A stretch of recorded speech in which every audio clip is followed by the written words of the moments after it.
Hello friends, আমি সুমির রান্নাঘরে আপনাদের সবাইকে স্বাগত জানাচ্ছি। আজকে আমি আপনাদের সাথে শেয়ার করব আমার মায়ের কচুর ডালনার একটা স্পেশাল রেসিপি। এই স্পেশাল কচুর ডালনাটা বানানোর জন্য এখানে আমি নিয়ে নিয়েছি 500 গ্রাম কচু।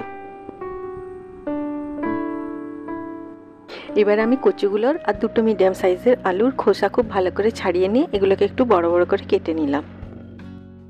এবারে কচুগুলোকে আমি একটা বোলের মধ্যে নিয়ে জলে 8 থেকে 10 মিনিটের মতো ভিজিয়ে রাখছি। এইভাবে কচুগুলোকে জলে ভিজিয়ে রাখলে কচুর আঠালো বা স্লাইমি ভাবটা অনেকটাই চলে যায়, আর কচু খেলে অনেক সময় গলা চুলকোয়, সেটাও হয় না। এবার আমি একটা কড়াইয়ের মধ্যে গরম করে নিচ্ছি 2 টেবিল স্পুন সর্ষের তেল। কচুর ডালনার সেই অথেন্টিক স্বাদটা পাওয়ার জন্য আপনারা এই রান্নাটা সর্ষের তেলেই করবেন। তেলটা একটু গরম হয়ে গেলে এর মধ্যে দিয়ে দিচ্ছি 2 মাছ থেকে চেরা কাঁচা লঙ্কা আর হাফ টিস্পুন কালো জিরে। এবারে মিডিয়াম ফ্লেমে এটাকে আমি কয়েক সেকেন্ড ভেজে নিলাম। এবার আমি এর মধ্যে দিয়ে দিলাম কেটে রাখা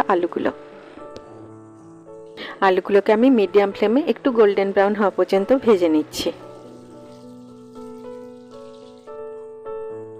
দেখুন আলুগুলো খুব সুন্দরভাবে ভাজা হয়ে গেছে। এখন এর মধ্যে দিয়ে দিচ্ছি স্বাদ মতো নুন। এবার আমি এর মধ্যে দিয়ে দিচ্ছি 1 টিস্পুন হলুদের গুঁড়ো, 1 টিস্পুন জিরে গুঁড়ো, হাফ টিস্পুন ধনে গুঁড়ো আর 1 teaspoon Kashmiri red chilli powder. তরকারির স্বাদটাকে ব্যালেন্স করার জন্য দিয়ে দিলাম 1/3 টিস্পুন চিনি। এবারে দিয়ে দিলাম 1 টিস্পুন আদা আর রসুনের পেস্ট আর 2 টেবিল স্পুন পেঁয়াজের পেস্ট। এই কচুর ডালনার রেসিপিটা খুবই সিম্পল, কিন্তু এটা খেতে খুব সুস্বাদু হয়। সব উপকরণগুলোকে খুব ভালো করে মিশিয়ে এর মধ্যে আমি দিয়ে দিচ্ছি 2টো ছোটো এলাচ আর একটা ছোটো পিস দালচিনি।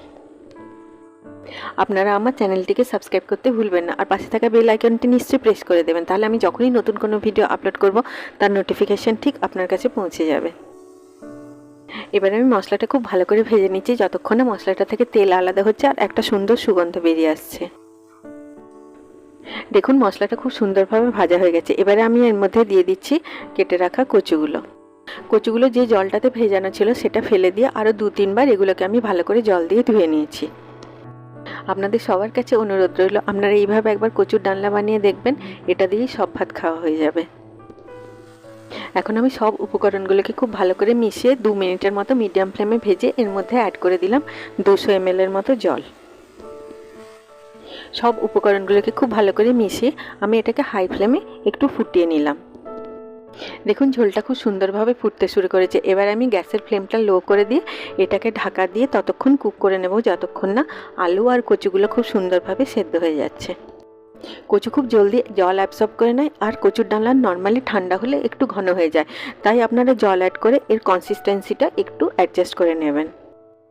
দেখুন মোটামুটি 20 মিনিট কুক করার পরে কচু আর আলুগুলো খুব সুন্দর সেদ্ধ হয়ে গেছে, আর আমি মাঝখানে বেশ কয়েকবার এগুলোকে নাড়াচাড়া করে দিয়েছিলাম।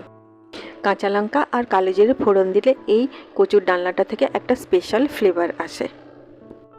এখন আমি এর মধ্যে আরও 200 ml এর মতো জল অ্যাড করে এটাকে মিডিয়াম ফ্লেমে 2 মিনিটের মতো কুক করে নিচ্ছি। অনেকেই কচুটাকে আগে সেদ্ধ করে সেই জলটা ফেলে দেন, এরকম করে বানালে কচুর ডালনার স্বাদটা অনেকটাই কমে যায়।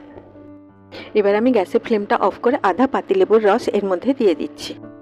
এই পাতিলেবুর রস দিলে আর কচুটাকে কেটে জলের মধ্যে ভিজিয়ে রাখলে কচু খেলে যে অনেকেরই গলা চুলকোয়, সেটা আর হবে না। এই খুব সুস্বাদু কচুর ডালনাটা আপনারা গরম গরম ভাতের সাথে পরিবেশন করুন। সবাই খুব ভালো থাকবেন। আবার আপনাদের সাথে আমার দেখা হবে আমার নেক্সট ভিডিওতে। Take care.